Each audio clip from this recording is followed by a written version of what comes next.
So நம்ம எல்லாருமே சொல்ல கேள்விப்பட்டிருப்போம், ஐநால வந்து ஒரு தீர்மானம் நிறைவேற்றினாங்க, ஐநா வந்து ஒரு தீர்மானத்துக்கு எதிர்ப்பு தெரிவிச்சாங்க. ஸோ இந்த மாதிரி ஐநான்ற வேர்டை வந்து நம்ம வாழ்நாளில் அதிகம் கேள்விப்பட்டிருப்போம். ஸோ ஐநானா என்ன, ஐநா சபைன்றது எதுக்கு, அது ஃபங்க்ஷன்ஸ் என்ன? ஸோ ஐநா சபைன்ற பார்த்தீங்க அப்படின்னா யுனைடெட் நேஷன் சொல்லுவாங்க, ஐக்கிய நாடுகள் சபைன்னு சொல்லுவாங்க. ஸோ வேர்ல்டு வார் 2க்கு அப்புறம் இனி உலகத்தில் எந்த ஒரு வாருமே வரக்கூடாது, ஸோ அதை மையமாக வச்சு ஒரு சபை வந்து உருவாக்குறாங்க.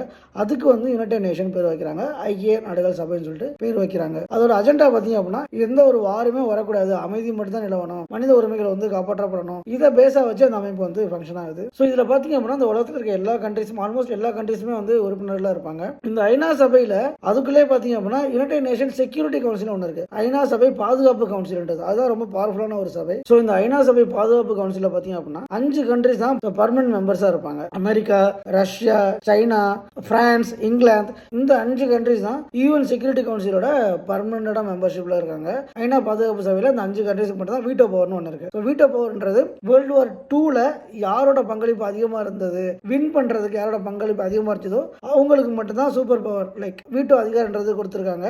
ஸோ இவங்க வந்து ஐநால வந்து ஒரு தீர்மானம் கொண்டு வர்றாங்க அப்படின்னா இவங்க எதிர்ப்பு தெரிவிச்சாங்க, இவங்க ஒரு கண்ட்ரி, யாராவது ஒரு கண்ட்ரி அதை வந்து எதிர்ப்பு தெரிவித்தாலும் அந்த தீர்மானம் வந்து நிறைவேற்றப்படாது, அது வந்து கேன்சல் ஆயிரும். மற்ற எல்லா கண்ட்ரியும் ஓகே சொல்லியும் இந்த ஒரு கண்ட்ரி மட்டும், இதில் 5ல் ஒரு கண்ட்ரி அதுக்கு எதிர்ப்பு தெரிவித்தாலுமே அதை வந்து அக்செப்ட் பண்ணிக்க மாட்டாங்க.